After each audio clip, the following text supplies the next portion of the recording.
Well, hello, and welcome to the annual Gap Year panel sponsored by the Center for Experiential Learning and Career Success. I am Dr. Scott Brown, Assistant Director of Experiential Learning, and I'm the moderator for today's conversation. So let's get right into it and meet our panelists. First, we have Stephen Acton from AmeriCorps Public Ally with us. We have Joshua Castro from the Peace Corps. We also have Amia Padada from the Peace Corps. And Sarah Ramos from the Trinity University College Advising Corps. So thank you all for joining us today and taking time out of your schedules. And I have about 10 questions for you. So are you all ready to just jump in and get started? All right. Scott, just to clarify, Amia is a student at Trinity, correct? Yes, I am. And I'm interested in joining the Peace Corps after college. Okay, right. Okay, thanks for that clarification. So we'll jump right into it. Can you tell us about yourself and what led you to pursue your current role? And maybe Stephen, if you could kick us off with this question. Absolutely. So a little bit about myself. I am Stephen Acton. I'm the Program Director for Public Ally San Antonio. I have been a part of Public Ally since the 2012-2013 class, where I attended as a Public Allies AmeriCorps member. And I started off my journey in nonprofit service, originally doing service in another AmeriCorps program called United Cerebral Palsy, where I was actually placed at Advocacy Incorporated and got to work with individuals in advocating for their rights, specifically with people with disabilities. And that's kind of how I started out my process and got engaged with AmeriCorps and with nonprofit work in general. Great. Joshua? Hi, my name is Josh Castro, and I'm the regional recruiter for Peace Corps for San Antonio and Southern Texas. And I always wanted to do Peace Corps, but when I graduated high school, I was the first person in my family to go to college, and I got a degree and just started working. I felt like I had to help my family financially, but after a couple years, I decided now or never. So I went into Peace Corps, and I was an environmental volunteer in Paraguay, which is really an amazing experience. And when I finished that, I finished up with my master's degree in forestry, and then moved out to San Antonio. And Sarah?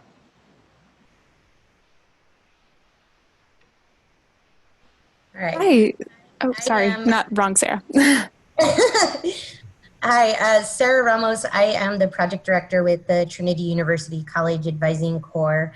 I've been leading the program since 2014. Our program was established at Trinity in 2011. Prior to that, I used to work for a national nonprofit that focused on leadership development for college students and then also scholarships. I think the biggest thing for me was I saw a lot of our kids talking about one person that definitely impacted them in their trajectory in pursuing college, and then also leading them to different opportunities. And so when this position came up, it was exciting to be a part of that movement, being one of those people, or at least our advisors, being able to be a champion within the high schools to help them look and think about what they want to do after high school. So for me, it's very important for me because I'm a first-gen college graduate. And then also I'm a non-traditional student. So essentially what that means is I started college when I first graduated, and then kind of stopped and went back when I was 24 and pushed through with my bachelor's and my master's. And so education is so meaningful and important to me because I think it allows us to have so many different opportunities that we are now, having access to now. Great. All right. Well, thank you all for those brief introductions. It looks like we actually do have a few students who have tuned in live. So we're recording this so we can put this video on our Celsius social media sites. But since we do have a few in the room with us, I'm wondering if we could just take a brief moment and go around and you can introduce yourselves. So maybe your name, maybe the city where you're calling in from, and perhaps your year in school. So Amia, we can start with you. Hi, I'm a sophomore at Trinity University, and I'm currently in Colorado Springs, Colorado. All right. Thanks for being here. Zach? Hey, I'm Zach. I'm a senior currently in Fayetteville, Georgia. It's south of Atlanta, and that's pretty much it. Okay, so Colorado and Georgia in the room. All right. Elizabeth?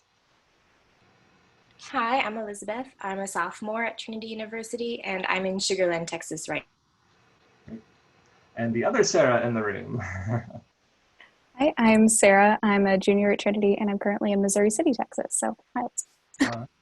Well, thank you for being here. And like I said, we're recording this, so if you need to go back and watch the video again, it will be available online soon. But jumping into our next question for the panelists, and Josh, maybe you can kick us off this time. But what is one of the best or most rewarding aspects of your professional experience? Well, being a Peace Corps volunteer, you get to learn another language, which is pretty amazing. Definitely beneficial for you later in life. And overall, professionally, we go through 3 months of training before we're actually placed in our site. So we arrive in country and we go through 3 months of training. And during that time, a lot of us, there were certain things we didn't want to do. Some of us didn't want to teach English. Some of us, like me, didn't want to coordinate large events. I felt like that wasn't in my skill set.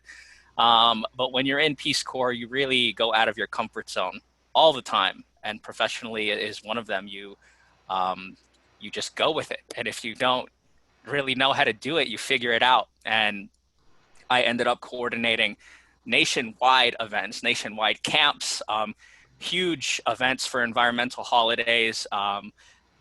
So it was something that I didn't think I had. I didn't think I was able to really incorporate that in my skill set, and it ended up being one of my strengths. And it gives you a confidence also. The same thing happened with managing finances. That was like the next thing. It was like when I started working at this job, I was like, oh, there's all these retirement accounts and all this government stuff. I'm just not into it. But you go through some trainings, and it's something that you learn in Peace Corps. It's just that perseverance and that drive and that confidence, and something that stays with you for sure. It helps you out professionally and personally. Sarah or Stephen? I can go. I think definitely, under the current circumstances, right, is being creative. The organization allows us to think through, obviously, real life problems, challenges, barriers. Also, I think just being adaptable. I think that's the biggest thing I say for advisors is when you're in this position, you're going to think about how you have to adapt to particular circumstances and situations. For me, what's exciting is seeing and working with young professionals and seeing them grow, not only in this space and how they're handling, some of these bigger issues with working with other individuals on the high school campuses, working with their students, thinking through very serious issues or problems, but then also seeing within this 2-year period of what happens and where their interest lies once they leave our organization. Great. And Stephen? Awesome. Had a little trouble with my mic, but so for us with Public Allies, I think the biggest thing that I get from my professional experience, both in terms of my AmeriCorps experience and also the work and the service that I get to perform currently in my role, is that there's a strong focus on what I get to do on the development of others. And that's kind of built into our program. It kind of echoes a little bit of what Sarah mentioned earlier, and some of the things that Joshua mentioned as well, in that in our AmeriCorps program, a lot of times we kind of thrust our volunteers into spaces they might not be comfortable for, but we also understand that's where growth happens. And that extra kind of that faith in accepting the fact that sometimes there's going to be things that we might not fully understand or know how to do, but we got to find some resiliency and figure out how we make this work. addresses a lot of the challenges that I think I later on faced in my role as a professional, but also some of the challenges that I think every individual is going to face in any type of role they get into, because you're going to be asked to do some things that A, you're not comfortable with, and B, you might not know how to do, and C, might not even have all the resources to figure that out. And AmeriCorps kind of builds in that resiliency where you just say, okay, I got to figure out how I find a venue, or I figure out how I'm going to have to get these volunteers to come in here. The other big thing that I got from my personal experience with AmeriCorps and with Public Allies is that a core component of our program is also built into social justice work. And so over the course of our term, we also dive into trainings that talk about power and privilege, diversity and inclusion, real deep into teamwork, microaggressions, things like that. A lot of the things that we're starting to see come full circle, and the way that organizations are starting to practice the way that they address working with the individuals that are in their employee, and also the people that are in the community, to try to make more inclusive spaces. And that's been extremely not only insightful for me and beneficial, but also it's kind of celebratory, because it allows us to kind of really focus in on what makes us great. And to me, that's going to be our diversity that we bring into spaces, and how do we broadcast that out and make sure that people are feeling celebrated in those spaces. Awesome. Yeah, so I have a few more questions, but for the students in the room, if you wanted to use the chat feature, if you have any questions that you would like the panelists to address, you're welcome to use that. And Lady Stacy and I will be monitoring that throughout the conversation. But for the next question, maybe Sarah, you can start this one. What type of careers do alumni from your programs go into when they've completed the requirements? Yeah, so it kind of varies. Definitely, I would say that I've had advisors come through the program and may have had interest in education, but not really feeling like that will be their career choice. And then they continue on as career, college and career coaches in other areas, or they decide to go into policy and think about ways that they can definitely transform and transition some of the barriers that they've seen within that space. I've had some go off and become like lawyers or other things. I think the biggest thing, and probably, leaning on what Steven said too, is when you're in these positions, because we are an AmeriCorps program as well, you have such a great skill set that they're transferable into any position that you decide to go into. We really kind of hone in on that adaptability, being in uncomfortable situations, and being leaders, right? And leading with data initiatives. Our program is big on data, where we have a portal that we collect all interactions with students.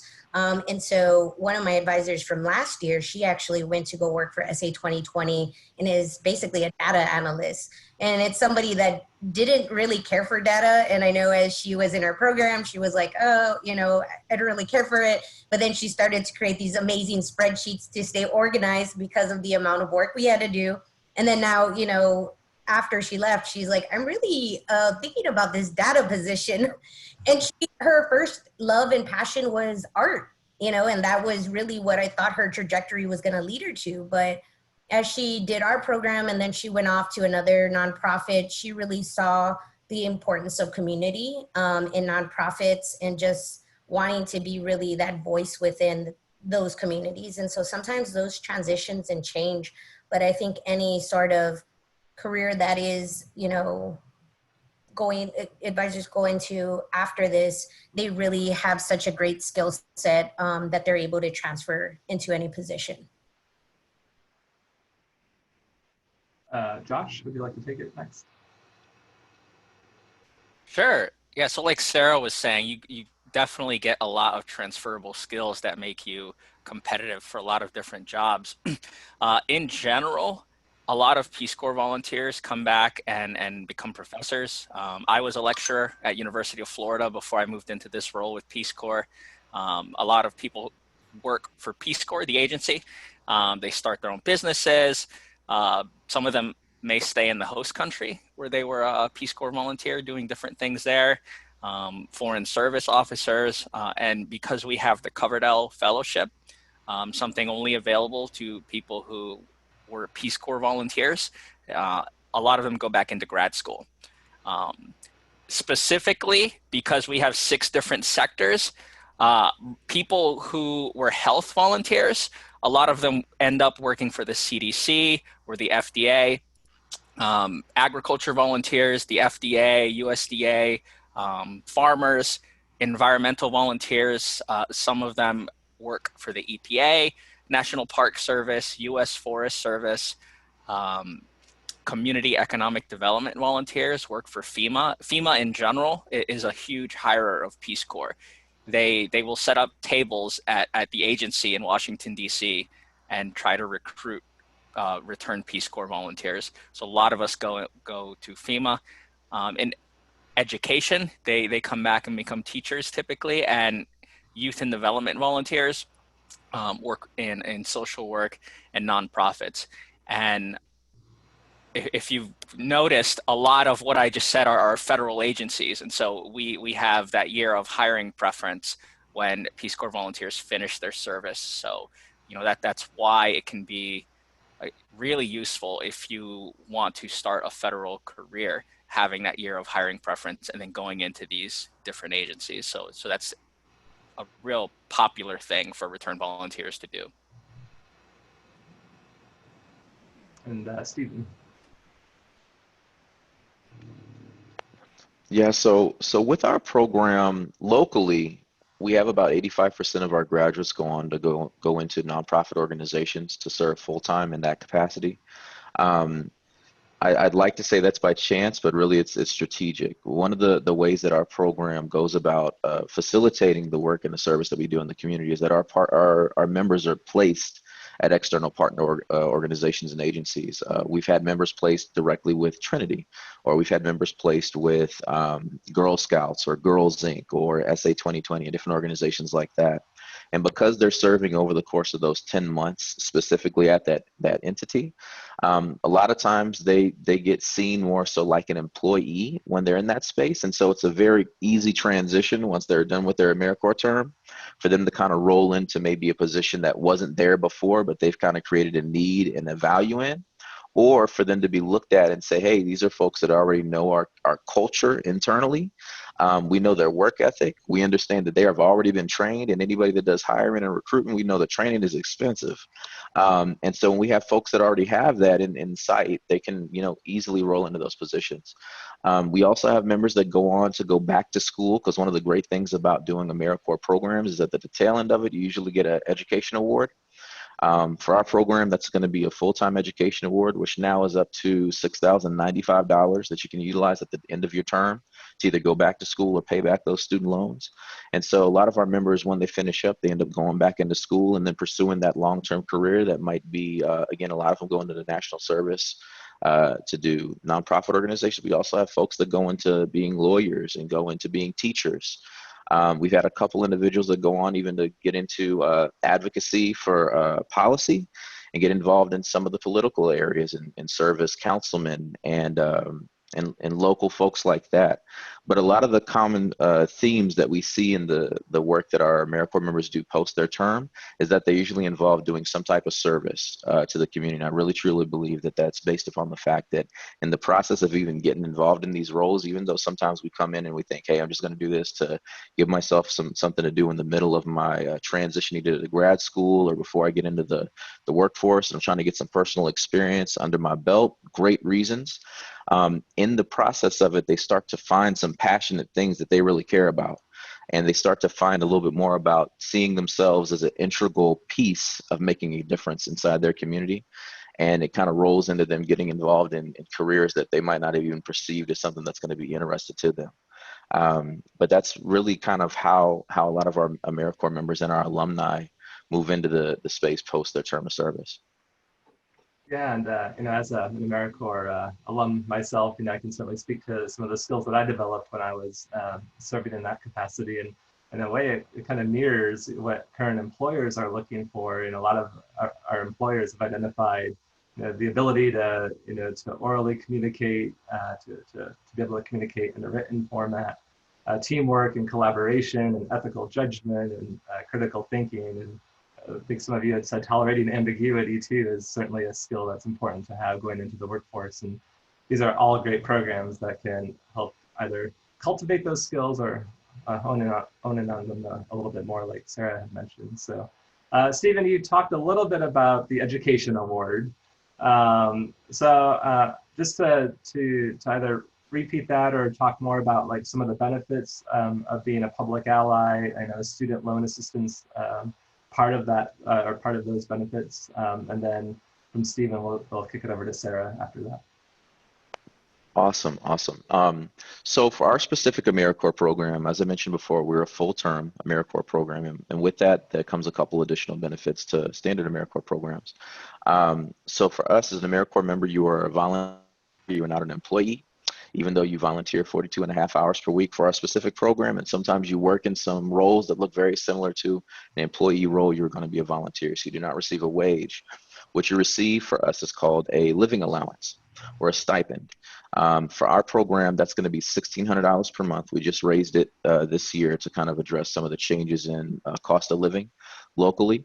On top of getting that $1,600 per month, you're also going to qualify for full coverage for healthcare benefits.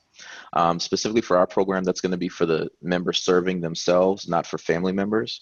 But we have had many members come through that have, young children or things of that nature, and they usually qualify for CHIP or something like that. Because again, you aren't receiving a wage; you're receiving a living allowance. So you're going to qualify for governmental benefits. Additional governmental benefits that I highly advocate for our AmeriCorps members to apply for are SNAP benefits. So you'll qualify for those as well, depending on your household income. So if you have a family member that might be making a little bit more money and they're coming in, they're going to take that into account. But if you're just doing this on your own and you're just trying to, build your way through, you're going to qualify for SNAP benefits. If you're already currently receiving any type of governmental benefits, that AmeriCorps Living Allowance will not negatively impact that. For the most part, there are some with like SSDI and things like that that'll have an impact on it. But if you're on housing, if you're getting the WIC program for your children, or if you're on Medicaid for your children and yourself, it will not negatively impact that. So in a lot of ways, I like to see some of the benefits and the opportunity that we get with Public Allies and General AmeriCorps programs as a hand up, not a handout, to some of our most vulnerable community members to kind of help them get to that next step in their process. Some of the other benefits that we offer with the program is that whenever you're doing a term of service with Public Allies in most AmeriCorps programs, it's going to put your student loans into either forbearance or deferment. So what that means is that over the course of your term, you're not going to have to pay back on those loans. It'll pause them. And specifically for federally based student loans, that means it'll pause them and they'll usually pay that interest back on your behalf. So when you finish up your term, you're not going to have that little balloon payment, hey, $700 Stephen needs to pay. AmeriCorps and CNCS will take care of that for us. So that's another great benefit that we have within AmeriCorps programs like Public Allies. One of the other things that we also receive in the process of that is you do get a couple paid time off days. We call those personal days. So we have 6 of those for our program. Allows you some flexibility in case you get sick or things like that. But we do try to stay on a very tight schedule to make sure you get your hours in. And then earlier I mentioned a little bit about the fact that at the tail end of that program, for us, once you finish your 10 months and your 1,700 total hours of service, you're going to qualify for what's called the Eli Siegel Ed Award, $6,095 that you can go back to school with and or pay back student loans. And that's available as soon as we exit you from the program. Another great benefit that happens with some AmeriCorps programs is that there are educational institutions that do a match to your Ed Award, or they'll give you special provisions whenever you're applying. Sometimes that can be as little as saying, hey, we'll waive your application fee. Some of them will be a scholarship. And you can apply for that and specifically tailored towards AmeriCorps alumni. And so those are the more tangible benefits I think that we offer with the program. The other ones that we offer in professional development are that over the course of the program, typically our members will go through at least 2 professional retreats, which include ropes courses where we start to build up some of those team collaboration skills and trying to, see how people function under stress when things aren't working well, because you're going to get a lot of that in AmeriCorps and in life. But we try to build some resiliency, but also some things and put in that toolbox that are going to allow them to be successful when you deal with folks that have different personalities than our own, or some challenge that you might face when you might not have all the directions on how you got to build something and make it work. And then we also do professional development trainings every other Friday for our AmeriCorps members that include everything from professional etiquette and things of that nature, all the way up to like asset-based community development concepts, where we focus on how we develop community resource and sustainability and make sure that we're approaching it with an open mind to, advocating for the community's voice, not necessarily the nonprofit professional's voice, which sometimes we do not focus in on a lot inside of our communities. We want to make sure that our initiatives are community led, not community fed. And so we do a lot of focus around those types of things. And those are the primary benefits I would say that our AmeriCorps members receive through Public Allies. Great. So for the other AmeriCorps program in the room, Sarah, is that comparable to what your program provides? Yeah, so we do have the same amount in regards to the Ed Award. Our pay is a little more.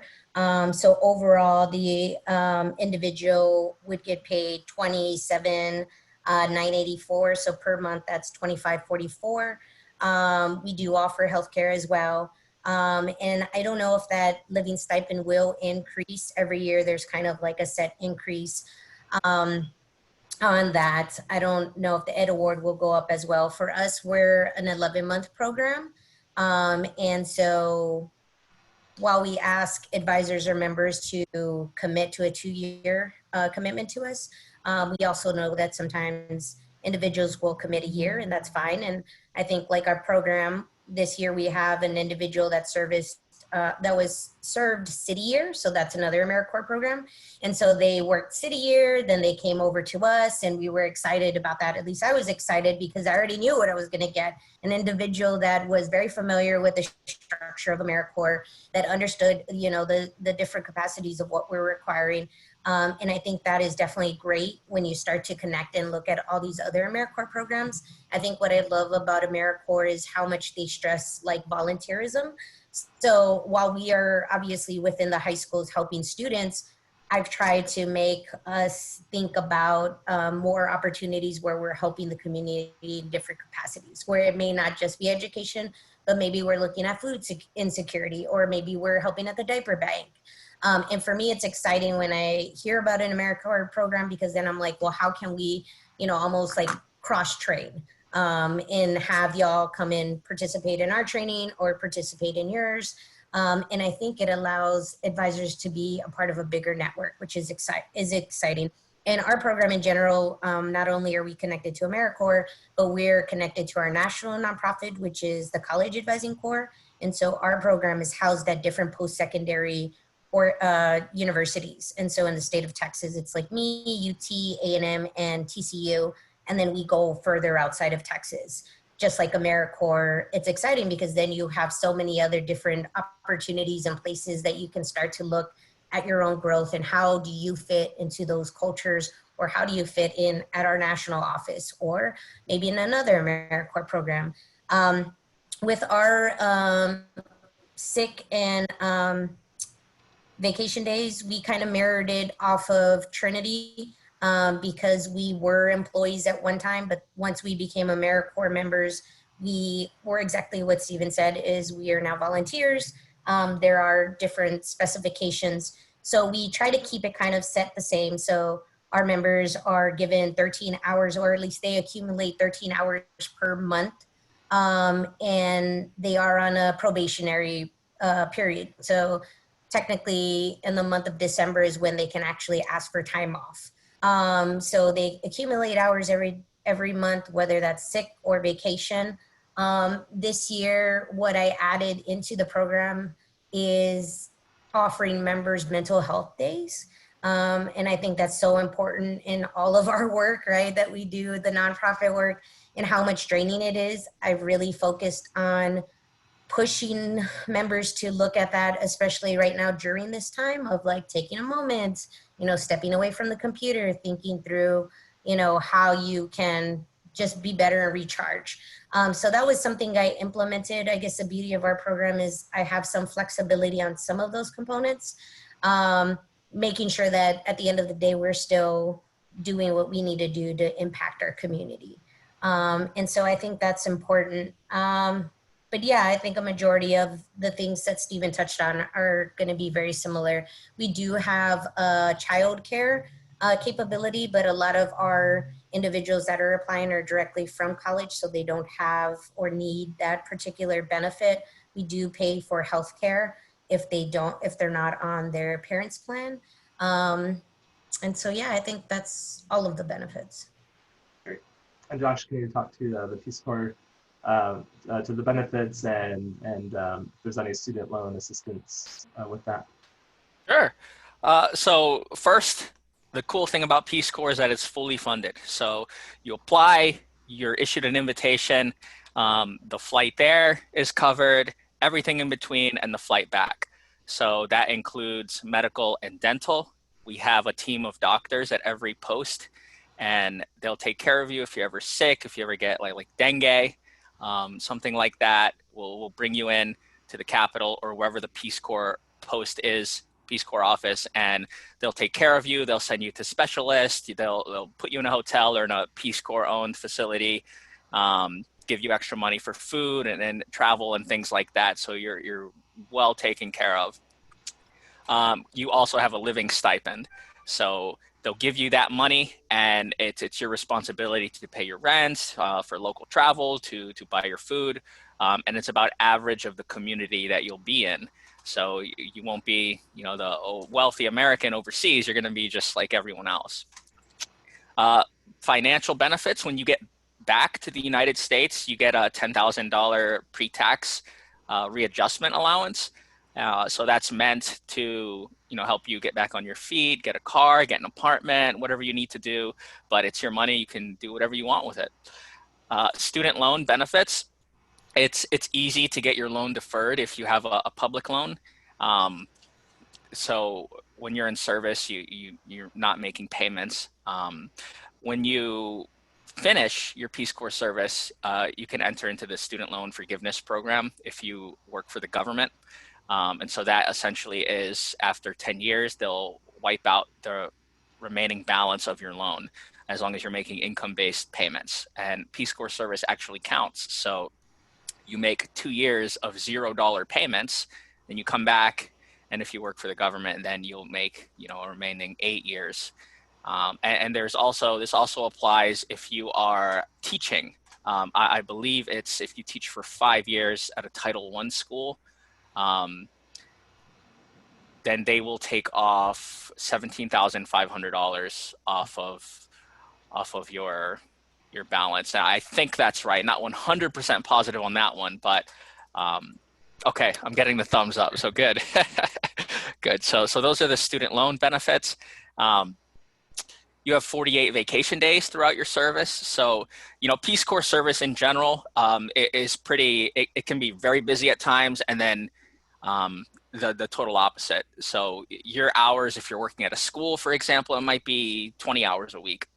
And the rest of that time is up to you to, establish relationships, do what you want to do. But additionally, you get 48 days where if you want to travel around, visit other countries, or travel around the country that you're in and visit friends, or come back home, things like that, then you're allotted that time. I mentioned that we have the career benefit of non-competitive eligibility. So very important having that. It works different between agencies. But I meet people all the time. Earlier in this semester, I met someone who just hired 3 returned Peace Corps volunteers to the National Park Service to work out in Big Bend National Park. So, it can really be a foot in the door. Some jobs get 100 or 200 applications, and right away half of them are going to be eliminated because they're either not qualified or the application wasn't done correctly, and then the person hiring is probably just going to pull out a stack of 5 who have that hiring preference. So if you're interested in working for the federal government, it's a really big benefit to get your foot in the door. And lastly, graduate school benefits. I mentioned the Coverdell Fellowship. So most returned Peace Corps volunteers, there's about 240,000 of us. Since we started in 1961, most of us are pretty old and we're not looking to go back to graduate school. And so there are about 210 institutions that offer Coverdell Fellowships. Some of them offer, I think it was Arizona State University that offered 40 Coverdell Fellowships. And most of them were fully funded. So it covers between 25% and 100% of graduate school. there are a lot in education, a lot in environment. Some cover 75% of law school. I've seen some that cover over 100,000. So it's a really, really great benefit, even if you're doing something in Peace Corps that's not really related to what you're going to do as a career. You can come back, and as long as you were qualified, you apply to the school, and you're accepted into the school and accepted. You get the covered L. Then it's a great benefit to you. So you get 2 years of international experience doing maybe agriculture in Peace Corps, come back and have 75% of law school paid for. So really great benefit, and I definitely recommend checking that out. In theory, you could go overseas, get 2 years of international experience doing something awesome, come back, go to graduate school, have that paid for, and you can actually defer that year that you have a hiring preference. And then after graduate school, use that hiring preference to, work for a federal agency. So if I could go back, I'd probably do exactly that. But my path was a little more, mucked up, but, it was, anyways, those are the main benefits of Peace Corps. Well, thank you. So I have a few more questions, but this will be my last one, and then we'll turn it over to the students who are with us in this live format. But can you describe your application process and when students should apply to your program? So maybe we'll start with Sarah and then go back to Josh. Yeah, so if you go to you Google list Trinity University College Advising Corps, there's a list of advisors that are there. Sorry, I'm thinking of another question, but you should reach out to them and ask how they feel about their experience. I think that's definitely eye-opening before applying to our positions. Typically, our positions will open later May, and we'll start the interview process about that time. And then in June, we're still probably processing through interviews. In the month of July is when we typically will offer out the position, because our year begins in August. And so once we have everything set, we are a grant program. So every year my contract and all the other members' contracts kind of end in June and start again in July. So we have to go through this very lengthy process. So while we may do interviews, we really won't have the opportunity or give the opportunity until July. But it will be located in Handshake. Also, we will post through our social media, and then it's also located in the HR website.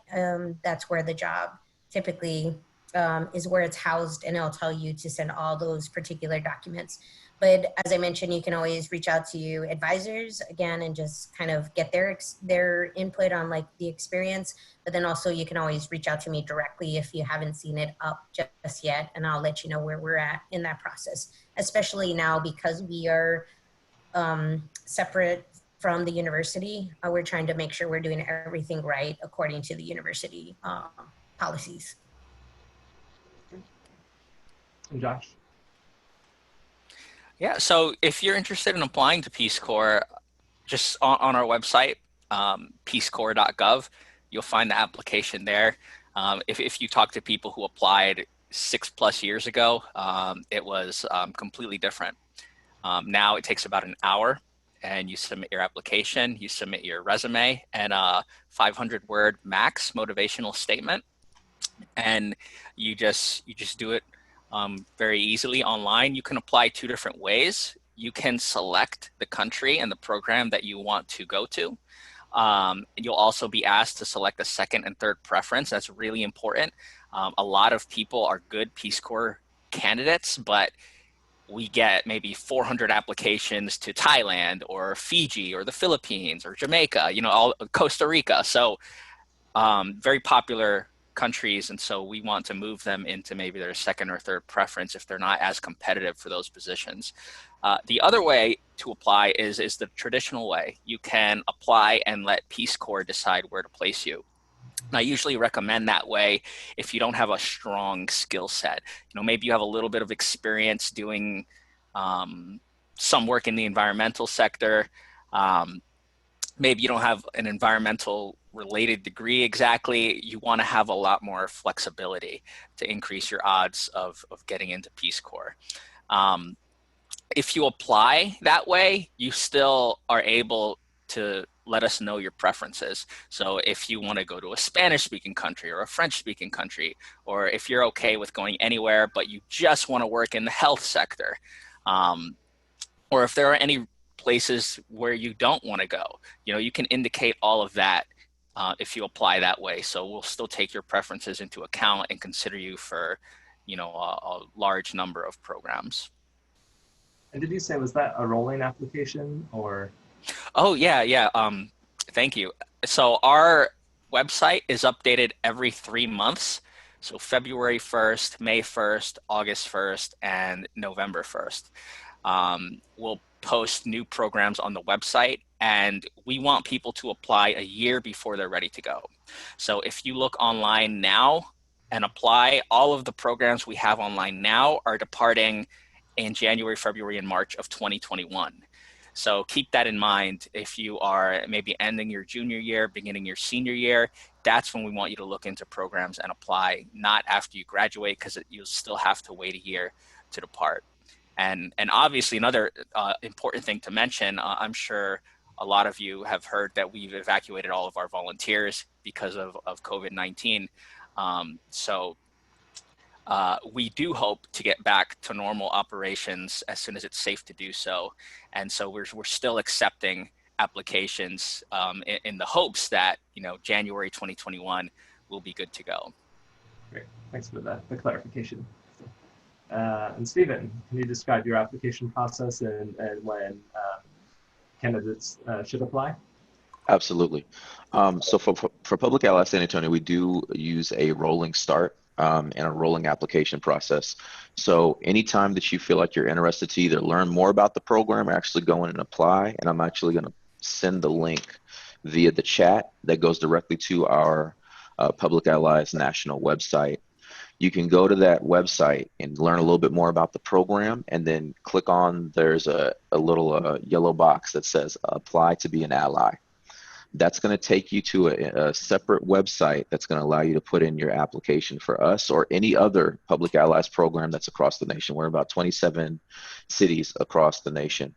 And in the same way that Joshua kind of mentioned about choosing a preferred site, we have that same ability inside the application. So you can pick, for example, San Antonio. You can do a secondary site, might be Cincinnati or Baltimore or LA. You can put that in there. Inside of our application, it's going to ask you a couple questions that are more so built around what are your interests, what are your capacities that you currently have, and then why do you want to be a part of this type of work in the AmeriCorps programs. And then after you submit that application, it's going to through application review process. And I'll speak a little bit about that too, if I can, for a second, Scott. And then after it goes through that application process, we then do a phone interview, an in-person interview. After you get through an in-person interview with us as a Public Allies staff, you're invited to become a finalist. And so in our program, the last interview that you're going to do is basically called our matching fair.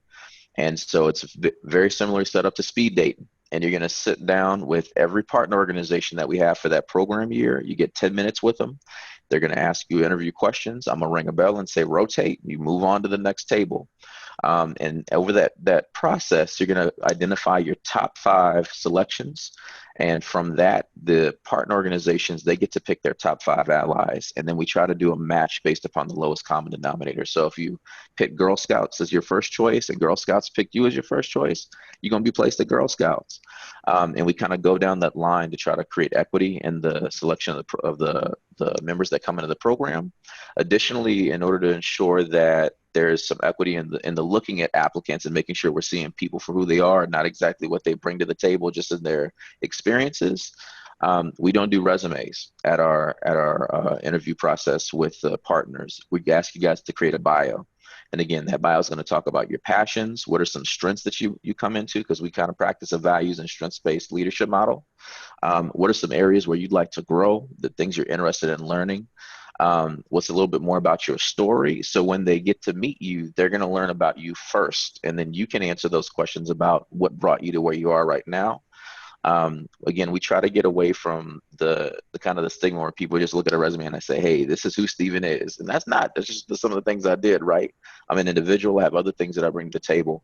And to make sure that we try to create as the most inclusive process as possible, that's what we try to focus in on. Now, in terms of what would make that application competitive, one of the other things that I tell any of our AmeriCorps volunteers that are trying to apply for us, or any AmeriCorps volunteer I have the privilege to meet with, is that you have to come into this role with a desire to learn and grow. Do not come in here thinking that you're going to make a lot of money. Not going to happen in the volunteer role, and you got to want to do it because it's not easy. It's a challenge. Specifically for our program, and I would think it kind of mirrors some of the experiences that happened with Sarah's program, and especially I would think for Joshua with Peace Corps, you're going to be living very similar to a lot of folks that are in poverty. It's going to make you connect with that empathetically because you don't have a lot of funds coming in, but there's so much more rewarding things you get from it because of that fact, and it's going to kind of frame the way that you move forward. So it's a very transformational experience. It is a unique experience. But I always ask our applicants when they come in, if you really thought about what you're getting into and can you commit to this? Because it's important. You know, we want to make sure that you have a successful program year and that you're set up for the things you're going to experience. But that's our application process. And again, if any in the process of this, you guys want to go in and look at our website, talks about what we do, where we do it, and why we do it. Really great info. But yeah, that's kind of how we select our members in the process. Can I add something additional and just kind of going off of, Steven? I think I agree with everything he says. I think one thing that we see as individuals apply is sometimes they may not know exactly what Steven said. Maybe the whole they haven't done the research on the nonprofit, right? And so sometimes they come into job interviews and they're like, I want to work for you, but they have no clue what the program is, or, what specifically is the definition of first generation student. And I think it's important to understand those different components when you work for a nonprofit. You don't necessarily need to come from that background, but empathy is such a big thing. And the difference between that, right? And knowing as we're helping these students that we are coming in and focusing on what the goals at hand are. I think that's so important. And that will definitely, I think, put you ahead of other applicants when you're looking and applying for any position, is making sure you know all the ins and outs and have those questions ready for the interviewee. I think Joshua and Steven have a really good setup in regards to the matching of their individuals or looking at the opportunities for us. And something I didn't touch on was we don't typically give the members or advisors the opportunity to select the school. And so I've had advisors over the years that have graduated from some of the schools that we service. And I always think it could go either way, that they're going to be a phenomenal advisor, or they may get very comfortable with that environment that they very much know. So I always look at the strengths that they have in what they talk about. And so for us, we do a month of training where it's team building. So within those first 2 to 3 weeks, I start to look at those different components of how are they working with the team? How are they standing out as a leader? So I have a lot more time to figure out, where I'm going to place them, because I know each school very well. And I also know what I'm sending them to. So I need to know that they're able to handle, stress sometimes, or they may have to handle like the generational component of sometimes they're working with teachers or counselors that may just not get it every year. It's the same mentality of like, do they know what they're doing? We've trained them so well that I have no doubt that they're going to be successful, but they have to be able to work in teams that may not be effective or be able to really voice their opinion. And so I kind of utilize that sort of, I analyze that, and then I put the advisors where I think their fit will be, and also the caseload, because each high school is so different. You have kids at 84 seniors all the way to 800. And that 800 school, they have no other partner, unfortunately, in that space. So I have to make sure that advisor is okay with being creative and thinking through, challenges and being able to tackle these massive goals. And so that's kind of like the way that we start to assess like where advisors best fit. So do we, as we have about 10 minutes left, for the students who are on the call, do you have any questions for any of our panelists? Oh, Elizabeth? Yeah, I had a question. Josh kind of talked about it a little bit, but I was wondering with COVID-19, how do you guys anticipate changes happening to your specific agency or entity, and what do you, or how is your agency planning on dealing with it? So I guess I'll go ahead and start and speak a little bit about how Public Allies has approached this. So currently right now, what we've done is the predominance of our cohort, we've kind of moved them into working either completely remotely and serving completely remotely, and or changing the focus of what their positions are. Because traditionally what we do is capacity building work. So they're in the background kind of trying to develop a new program or create curriculums or do those types of things. And now because of the situation that we're in as a community here in San Antonio, and across the nation, a lot of our allies now are moving into more direct service roles where they're assisting in doing food distributions, or they're assisting in, you know, dropping off meals and packets to families that have maybe elderly individuals at that house, or people with disabilities that don't have access to go off and go into those food distribution lines. And so really we've been kind of proactive in making sure that we're responsive to the need of the community right now, even if it's outside that position description. And that's what we're doing currently. Future focused, what we're doing is right now we're trying to identify what those needs might be post this this pandemic that we're kind of going through right now. And what that means for our application process currently is that we're still going through that. We're still going to function as a program, but the roles that our members serve in might be different. So that might mean that there's going to be more so a focus on remote service. It might mean that there's going to be a little bit more focus on doing some disaster relief kind of efforts to make sure that we can help people as we're coming back into this role. But we're hopeful, and I think that we're going to move forward in that capacity the same way that we have all these previous years. It's just adapting to, again, those needs of the community and making sure that we're meeting them where they need us to meet them at. Yeah, so I'll go next. So the beauty of being with a part of a big nonprofit is that our national nonprofit had already started e-advising. So this has happened a couple of years ago. So when we got the order from our CEO, you know, that last Friday of spring break, basically we're pulling all advisors from school. We have 800 plus advisors across the nation. So this was a call that was given to our directors and was immediate that we all start working virtually. So thankfully they had curriculum built on how to reach out to students. We have a data system where we have texting platform built into it. So the advisors, all they had to do was really put in all the phone numbers or make sure they had active numbers to start reaching out via text. I think one thing that, and everybody can probably talk about that, is once we moved into this space, a lot of the things that we already knew serving these communities were just very much highlighted even brighter, right? The digital divide, students maybe disappearing when we had some of those issues when we were on campuses, kids not coming to school. Now you have no control over kids, whether they decide to jump on virtually or not. And so we've tried to think through creative ways of outreach to make sure that we're connecting with students. A lot of the high schools, again, have created their own like Google Classrooms. So advisors have been creative where they're jumping into those Google Classrooms. It's like entering into the classroom, right? And making sure they're sharing out that information. And so we're all thinking of different ways. And again, I think with the program, the beauty is like we can build our day. And so one thing we were just talking about earlier was like, okay, well, maybe we need to take some time off the computer because a lot of our work is done by reaching out to kids virtually. What about us, right? Let's focus on reading some articles or let's start a book club.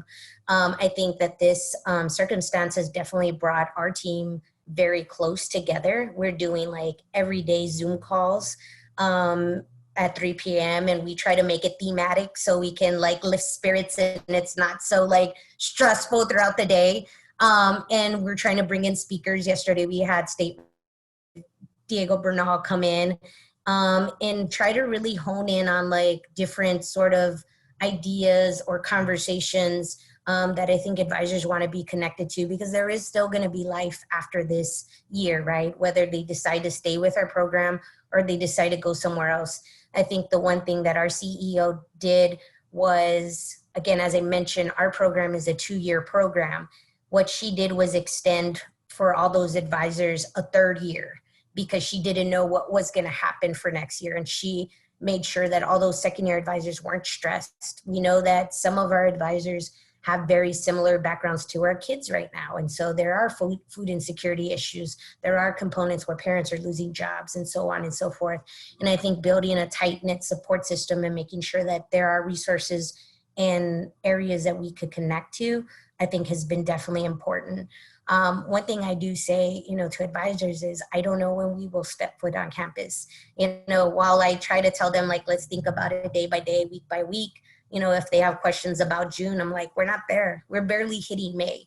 And I try to be like, I know it's anxious to think about what does that look like? But, worst case scenario, we're still virtually advising. And the beauty with working with campuses and schools is a lot of the teachers, a lot of the sort of organizations are now building fast, right? These virtual classrooms, they're building all these different systems. So when next year comes, I feel like we could just integrate in, and we're already starting to build that relationship with junior kids, junior students. So while of course we miss the face-to-face, I think our work hasn't significantly changed in what the idea and the plan is, as long as we stay focused on what we could control and how we could impact kids for the greater future. And so we're trying to take it in that perspective, knowing that we have the support to do our jobs.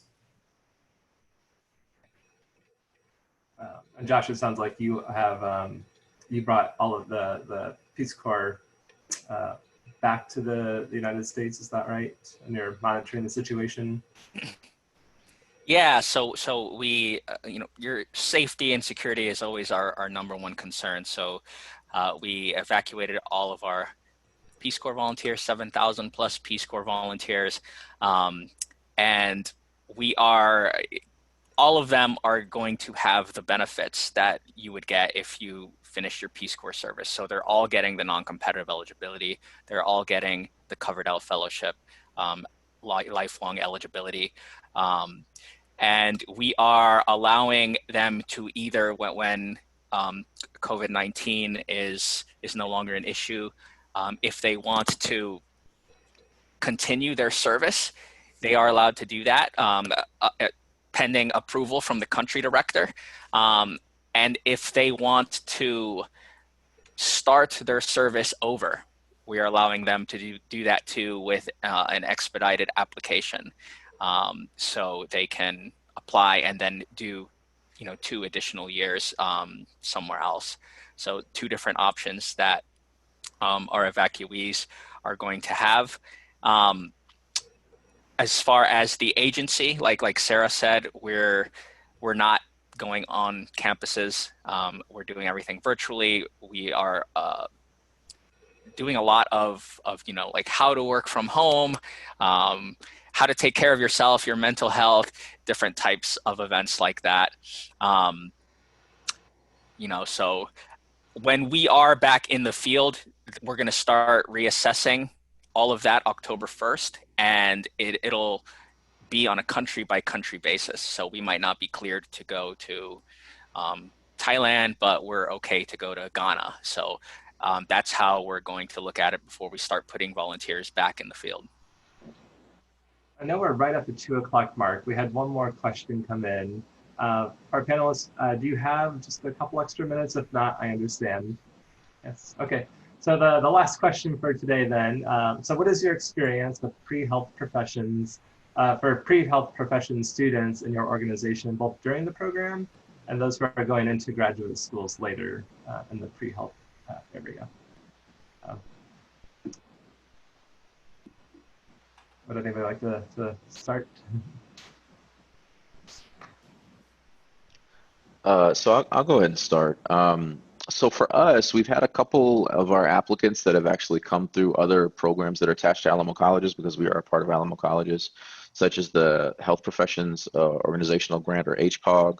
We've had some members that have come through kind of like community worker programs that have come in and they've wanted to focus in on doing things around childhood obesity and obesity awareness, things like that. In terms of experience with them, I don't want to assume I know what exactly you mean by what that experience is.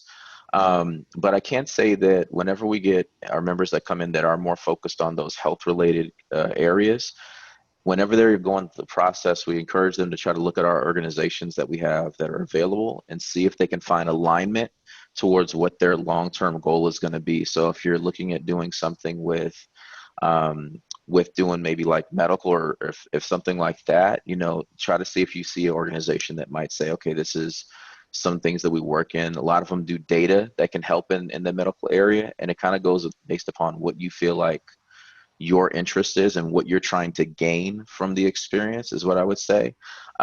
We have had a couple that have come through that on the tail end of it have gone on to be RNs and CNAs and things like that and utilize that Ed Award towards their continued training.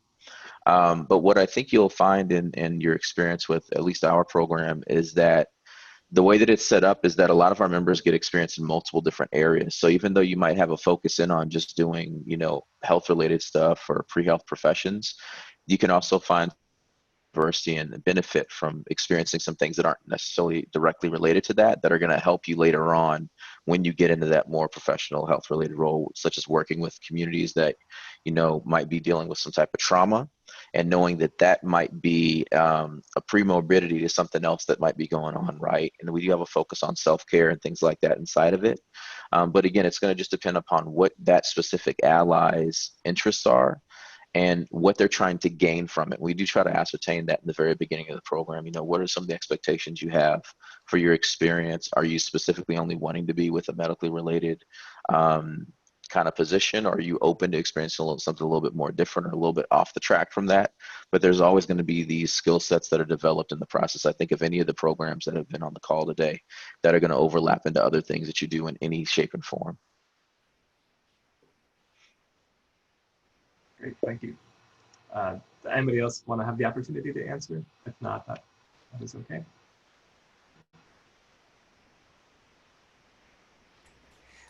Yeah, I want to, sorry, I'm just having a little issue here. I don't know what I did. But I do want to say, let's see if I can pull it. Oh, there it is. Okay, great.